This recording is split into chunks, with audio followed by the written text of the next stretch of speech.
Good day, everyone. Today I wanted to talk about how many of us struggle with saying no.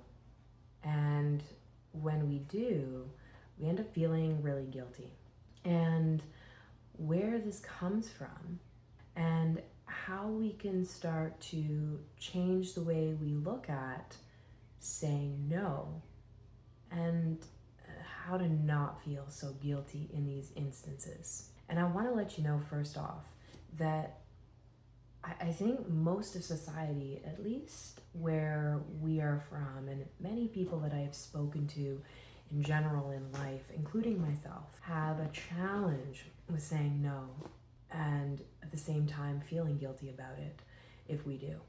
And I feel like this stems from, for an example, my own background of people pleasing and putting others before myself, right? My childhood that required me to look after my parents' emotional needs so that I felt safe, because my emotional needs weren't met or reflected and all that jazz, okay? So I feel like many people have similar backgrounds, and if they're not very similar, they're similar in a sense where they grew up feeling this inner duty to others. And just like when you're a kid, right? Your parents tell you, you go over to visit some friends and family, and somebody says hello to you, or oh, would you like this or would you like that, and your parents say do it, right? Even if you didn't want to do something, you were always told to do it, just to show that you're being polite or a good kid. You're listening to what other people are telling you to do. I even noticed this in children. I don't know, let's say somebody on my street that has a kid, and I'm walking by and I like wave at the parent and the kid, and the parent says, wave, say hello, and I always feel extremely guilty and bad, maybe because I've always like put myself in that child's shoes and been like, well, they're feeling really nervous and scared because they don't know me right now, and they're just being a kid and they're being honest, and they're not saying hello because they're like, they don't know me, right? So I'll always say to the parent, it's okay, they don't know me, it's all good, But it's like this thing where we've been conditioned and taught from a very young age to do what we're told to do, right? Even if we don't want to do it. And so how this connects to what we're talking about with having a hard time saying no to people, right? Is this, if you can see that, it's just one example of the ways in which we were taught to put others before ourselves, okay? And I can sit here and try to think of a bunch of different examples from our upbringing in society that require us to put others before ourselves. But you get the point. So if you're somebody that is like, no, I feel guilty, I like if I don't help them, then they won't have anybody to help them, and then this is gonna happen to them, that's gonna happen to them. Okay, I used to be that person, and still sometimes I go to that place. And I'm not saying to stop helping people and stop saying yes. What I'm saying is that, excuse me, when you don't have the energy and in your gut that this is something that you're not going to be able to do. This is your body speaking to you saying, I can't do this. But you end up saying yes anyway, right? You end up going to help this person. Now this person is getting your help, okay?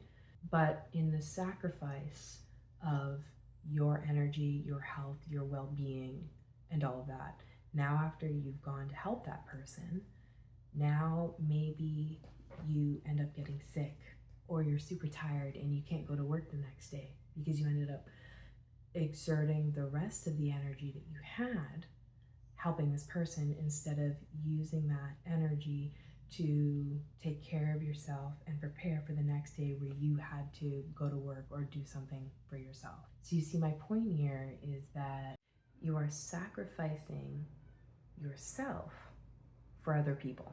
Now, let me put it this way, okay? If roles were reversed, you were that person that needed help and your friend was you, okay?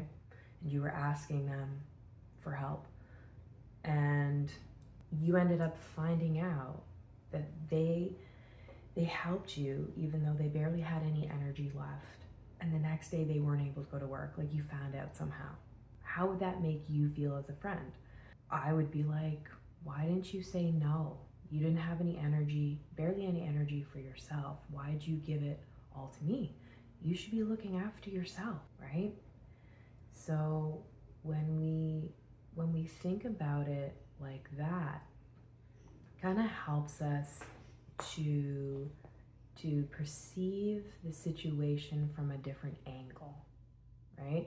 You wouldn't want your friend draining all of their energy that they had left to look after themselves to prepare for the next day. I mean, if you're a good friend, you'd want your friend to put their needs first and to look after themselves before anyone else. Okay, so then you say to me, Kylie, well, yeah, of course, I want my friend to look after themselves, but when it comes to me, I feel different. And you know, like I have to go and help that person. The same care that I feel for my friend, I don't feel for myself. Why?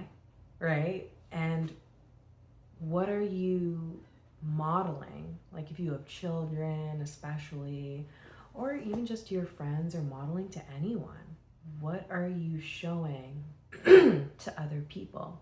That you're teaching other people that you're always supposed to put others before yourself, and you're not supposed to take care of yourself. What that does is it kind of like cancels out you helping people. Like whatever you did to help your friend doesn't really count because you're not doing the same thing for yourself, right? What we do for others, we should do for ourselves. And in terms of the guilt, well, you know what, Kylie, I feel all this guilt when I can't, and when I can't go and help that person. What is your belief behind that guilt? Feeling guilty is an emotion, is a feeling. And behind a feeling, there's a thought and a belief pattern. For myself, it was, well, it's my duty to help. And if I don't help and nobody else helps them, then something's gonna happen. And then I'm gonna feel even more guilty because I'm gonna think that it's my fault, that what happened to them, because I wasn't there for them, was because of me. Now you might say that that is you as well. Okay. For myself, how I shifted that belief, okay, was I realized that my only responsibility, number one responsibility, first above all, is to take care of my own life. This is my body, right? My mind, my experience. I was born into this life alone. I'm also leaving this life alone when I die. Sorry to be so morbid, but this is truth. And I once read in a book, the book was actually called Boundaries. I forget who it was by, but they were referencing parts in like the Christian Bible. And I'm not super religious or anything. I'm very spiritual. I believe in a higher presence. But I take anything I can get from all the stuff that I read, and I kind of connect it all. So what it said in this book, it was talking about the Bible, and I guess somewhere in the Bible it says that we must look after ourselves, like ourselves first. And yes, it's okay to help other people, but if you are not looking after or trying your best to look after yourself first, then other people shouldn't be helping you, because you have a duty and a responsibility to look after yourself. This was your life that you were born into. Whatever God or higher power, whatever, right, allowed you to come into this life, into this human form, automatically means this is your responsibility. So my belief now is I take care of me first, and if I only have a little bit of energy left to look after myself, then I'm not giving myself out to other people, and it is not my duty, right? And when I do have that energy and I do have the power within me, or whatever means that I need, then yes, I'm going to help others, because I also believe that we are all here together to help one another survive and thrive. So if you're able to look at this situation from a different perspective, acknowledge your responsibility for your life, acknowledge that when you help other people, but you don't help yourself, I mean, you're kind of being hypocritical, and it kind of defeats the purpose of like helping other people and not yourself. Like, it doesn't make any sense.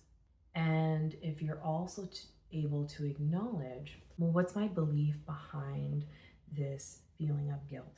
And you're able to understand where the belief is coming from, what the belief is, and to change your belief and to change your perspective, then when the old feelings of guilt start to come in, because that's what's going to happen, you can stop yourself when that emotional charge of feeling guilty happens, and you can remind yourself, hey, I don't have enough energy for somebody else right now. I only have enough for myself, and I need to take responsibility for me first. My cup needs to be full first before I'm able to give to others. Otherwise, I'm giving the rest of my energy to somebody else, and with sacrificing myself, and then that leaves me unwell. And that doesn't make any sense.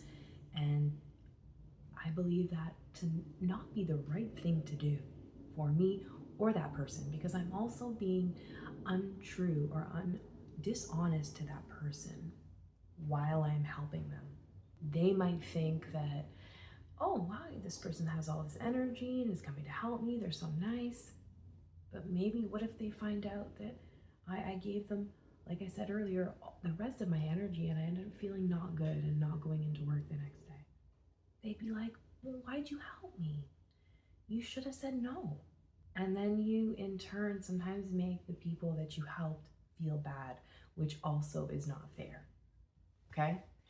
So I hope I gave you a different perspective on this. And I only ever talk about things that I've gone through myself and that resonate with me and that I've grown from and I'm learning from. So I hope that my experiences and my explanations and understandings kind of resonate with you as well. All right. So thanks for watching, and I hope to see you in the next video. Have a wonderful day, and remember to stay mindful.